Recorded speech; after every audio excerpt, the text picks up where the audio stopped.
Miarabantsika tsy riavondray tratra ity talata maraina fa 17 volana febroary ity. Misaotra an'Andriamanitra isika mbola afaka mandray ny teny indray amin'ity maraina ity ary ihany koa ny mahazo hery avy aminy.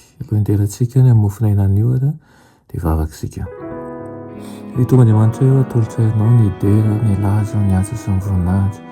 Misaotra anao izay fa mbola mena tombontsoa indray ankehitriny tena ahafahanay mandray anao.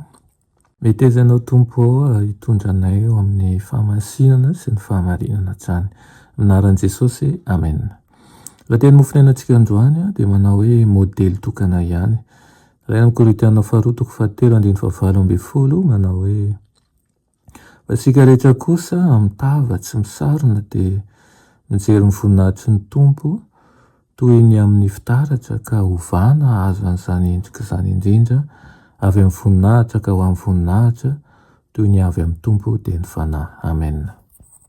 Raha mibanjina amin'ny masoandro amin'ny famirapiratany amin'ny mitady vavonana isika dia ho hitantsika ao amin'izay rehetra jerentsika ny sariny rehefa miala eo ny masontsika.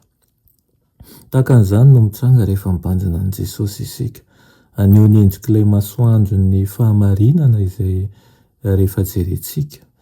Voarakitra eo amin'ny masom-panahy ny endriny ka anana hery miasa mangina amin'ny lafim-piainantsika isan'andro. Ampalefaka sy ampitony ny toetrantsika. Rehefa mibanjina azy isika dia tonga eo amin'ilay fanahafana an'Andriamanitra. Ho hita amin'izay rehetra mifandray amintsika ny taratra izay mamirapiratra ny fahamarinany.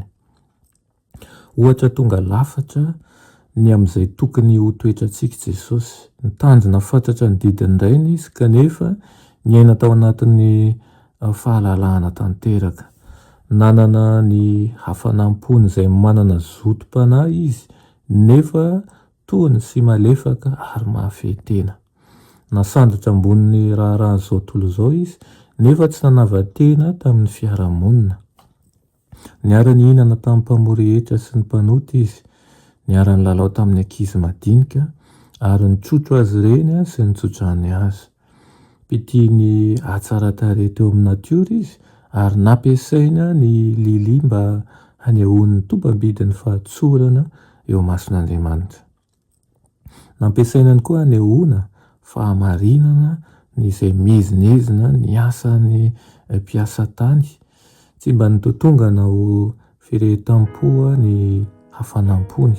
Ary tsy tonga kiry feno fitiavan-tena ny faharetany. Tsy mba mariky ny fahalemena, ny fahafoizan'ny tenany ary tsy niorina tamin'ny fihetseham-po ny fangorahany. Nakambany tamin'ny tsy fananan-tsiny sy ny fahatsoran'ny zaza, nitanjaky ny lehilahy lehibe ary nakambany tamin'ny fileferana amin'Andriamanitra ny fitiavana ny olombelona. Nanana fahamendrehana nandresy lahatra izy izay nampiarahany tamin'ny fanetsehantena maty eo ity. Naneo toetra entitra tsy azo zongozonina izy izay nampiarahany tamin'ny fahalemem-panahy. Engany isika mba hiaina isan'andro ao anatin'ny firaisana ety dia ety amin'izany toetra tonga lafatra izany. Tsy manana modely enina, tsy manana modely 5 natao rahana isika fa tokana ihany dia Jesosy Kristy izany. Aoka i Kristy no alohan'ny hery rehetra eo amin'ny fiainantsika. Aoka izy ihany koa no mpitaritarana hanafaka antsika. Amen.